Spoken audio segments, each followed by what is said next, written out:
I think, though, one storyline and one person, we spent 2 segments talking about the Lakers, none talking about the team that beat the Lakers and now has a franchise record, 63 wins. I don't think Booker's going to get enough love, Devin Booker's going to get enough love to be MVP. But typically somebody who's been that good on a team that's that good and that much better than everybody else wins MVP. It'll be fascinating to see where he ends up coming in on the ballot. 63 wins, a franchise record. And that's without Chris Paul for a good chunk of the season. I know. Look. I know they beat the Lakers last night. Everybody beats the Lakers. Okay, that's why they're not in the playoffs. So that's not really impressive to say, hey, you beat the Lakers. But the 63 wins, and watching them last night, I was like, of course. The NBA is not wide open. The championship run is not wide open. The Phoenix Suns are the favorites. The Phoenix Suns, if they don't win the championship, I'll be surprised. They're the best team in the NBA. Yeah, I'll be surprised. I'll tell you why. Memphis would like a word. I'll tell you what. It wouldn't shock me. No. It would shock me if they don't. Right. It wouldn't shock me if they don't. No, it would. If they don't win it, it would. I'm shocked. Mike, this is why I say that. Usually we say, hey, that was last year. Everything changes year to year, and we're right.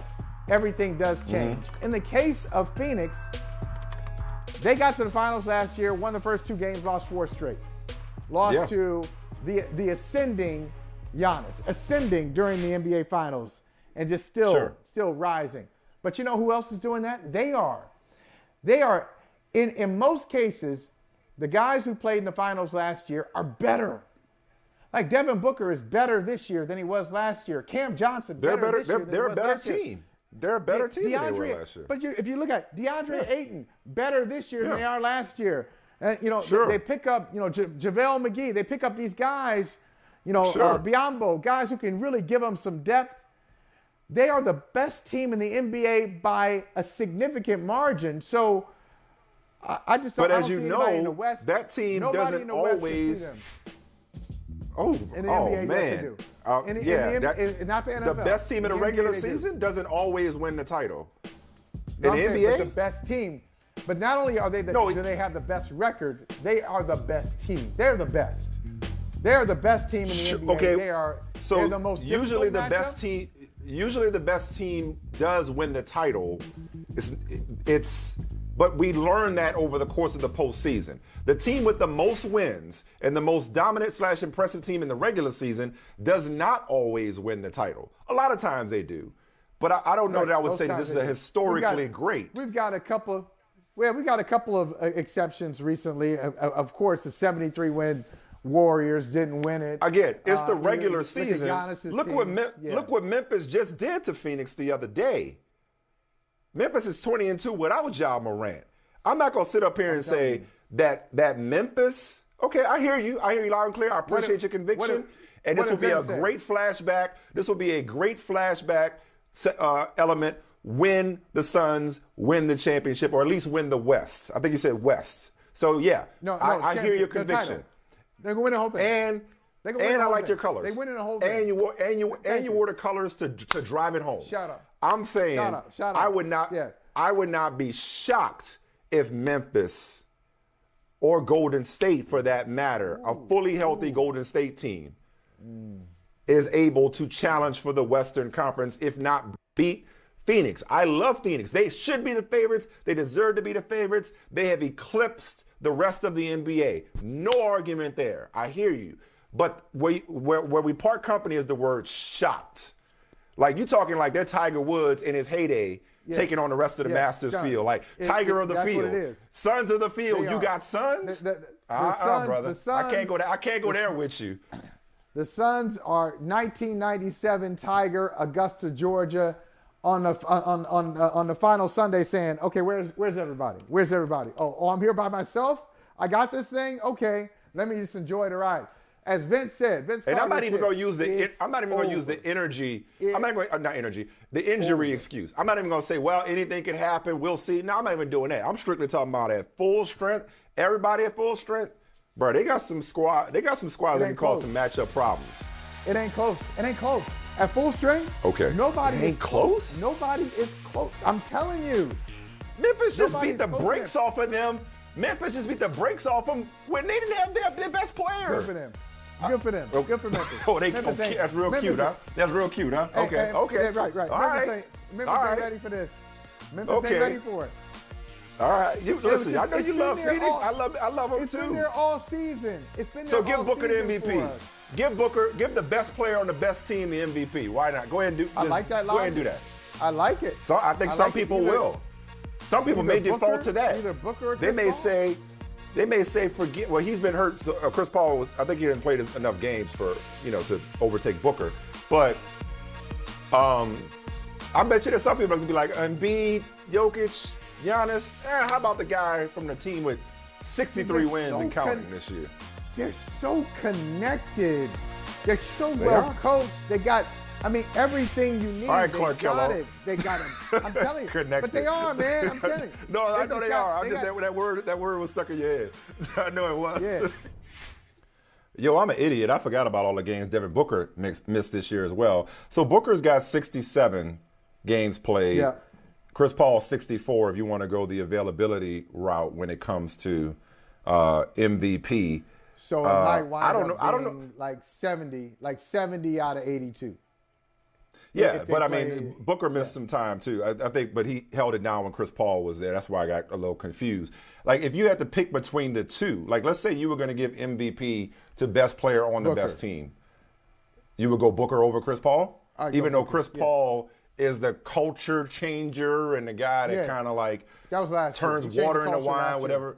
Yeah, right. And they figured so he changed the culture last year. Also leading the league in assists this year, assists per game. Just there's that too. But that's what Chris Paul. that's just what he does. That's what he does. But I would say he changed the culture last year. They figured it out. Mm-hmm. They learned how to win from him and Monty. Right. And so now Devin Booker is just extended. Say really what they've done. If you think about it, like the last 2 years, it's just been an incredible display of like high level, like master's class basketball. No, PhD basketball from the Suns. And what happened last year is they just ran into a force that was greater than themselves, greater than most. And like a 50-point game to close out the NBA Finals. All right, Giannis was just too much for them. But what I like, not only do I like their improvement this year, I like that they've been able to play at this level with all the stuff, all the crap that's going on in Phoenix. Like, I don't know when this investigation talking about as an organization? We haven't talked about that since the beginning of the year. Yeah, we haven't. And I would say, just as an aside, the NBA, it's probably best for them to figure this thing out before the playoffs start, or at least before we get to the finals. Because, look, if you figure it out and you do what you do with Sarver, okay, that's not the story. It's a story, but it's not the story of the finals. If you've got Phoenix there in the finals and you still have loose ends on this investigation, that really kind of overshadows everything that you're trying to present to the public. But they've been able to kind of shield that and still do their thing. Yeah, especially when the spotlight gets singularly and more intensely on them when they're presumably one or two teams left standing. I get what you're saying. Back to this MVP thing, though, because you just got me thinking now. All right, so Booker in 67 games, he's right at 26.7 points per game, 4.9 assists, 5 rebounds even per game. If he's at 27, 5, and 5, so let's just round those off. But it's the 10th, 25, 5, and 5, 800 winning percentage season ever when you talk about that record. So that threshold, okay, 8 of the previous 9 players won MVP. So he's a leading scorer on the best team. And again, this is from my friend at StatMuse. I love this site. 28, 5, and 7. Averaging 28, 5, and 7 without CP3. And he had an 8-3 record in those games that Chris Paul missed. Yeah. So, no, I definitely like Booker to get MVP love. And like I said before, he may be an alternative choice, almost like a. Sorry if this is if I'm using this wrong, but like, could he be like an off the ballot or not a write-in, but like a Ross Perot, like an independent candidate or something like that? Like some voter might be sitting up there saying, "Man, like why do I have to limit my voting to Embiid and Jokic and Giannis for that matter? Like, what about the best player on the best team?" And I still do think some people will look at Chris Paul and think Chris Paul could be that guy just because of his leadership, almost like a lifetime achievement award type thing. I think some people could look at Chris Paul. Again, my mistake. I didn't realize that he had played. Somehow I got it in my mind that Chris Paul missed more games than Devin Booker did. They played just about the same amount of games. He was supposed to. But he was supposed. The way they were talking about that injury, and when we first heard about the injury, we thought he'd be out for much longer than he was. So maybe that's it. But I would say, look, it all depends on what you're looking for in the MVP. Some people bottom line is you think one of them gonna get. Bottom line, you think one of them gonna get Finals MVP, right? At the end of the day, that's what you're predicting is one of them gonna get Finals MVP. Right. That's the lock in your mind. Noted. That's right, because I think look, I still think Giannis is the best player in basketball. I do. Yeah, I agree. And his team. Have I seen that team turn it on? No. And I don't think everybody on the team is better like Phoenix. Like everybody on Phoenix is better. Giannis is better than he was last year. I can't say Middleton's better than he was last year. I can't say Drew Holiday is better, Brook Lopez. But Phoenix, just because of the way the team is built and they're much younger than Milwaukee and they have guys who still haven't hit their peak. Bridges is another one. I mean, Bridges averaging 14 points a game. You know, Cam Johnson giving you 12, 13 points a game and playing great basketball, and both of those guys are capable of dropping 30. But their team's not set up that way. So, yeah, I could really see Phoenix taking over. But it really depends on the MVP point. It depends on what you want. Yeah. Do you want an MVP on the best team? Do you value the winning numbers more than the individual numbers? Yeah. And I think it's going to be tougher. I think it's going to be tougher for Milwaukee to meet Phoenix again because I do think that the Eastern Conference is more. It's just it's more jammed up. Look, Cleveland lost last night. They're going to be in the play-in. They got 43 wins, right? They got 43. Yep. This is a devastating loss for you, Cleveland, last night. Shame on you losing to Orlando. But anyway, they got 43 wins, and Miami has Orlando's 52. spunky. 51, 52. Right. That's between the top of the conference and the play-in. It's just it's going to be a grind. You think the parity could work against one of the Eastern Conference MVP candidates, basically? Like somebody could look at it and be like, "Oh, your team won 50 games," and that was one of the things I thought. Yeah, I'm just thinking about for finals purposes. I was saying it's going to be hard for Milwaukee to get out. But as for the MVP, we have two conversations at the same time. My bad. I know. I figured that out. But I just realized though that not just realized, but recently, most voters aren't really looking at the wins as a heavy. No, not really. As a heavy factor, they're not. I don't think that's a mistake. I think the wins. I think the wins could be a factor, but not the end-all, be-all. I don't think it should be the end-all, be-all. You know what I mean? Like I thought there was a strong case for Steph Curry last year, even though they ended up in the play-in tournament, given the load that he had to carry and the performance that he put forth. So I don't think the win should be end-all, be-all. But I don't blame somebody if this year, because I just want you to know that I share in your admiration of the Suns. I do.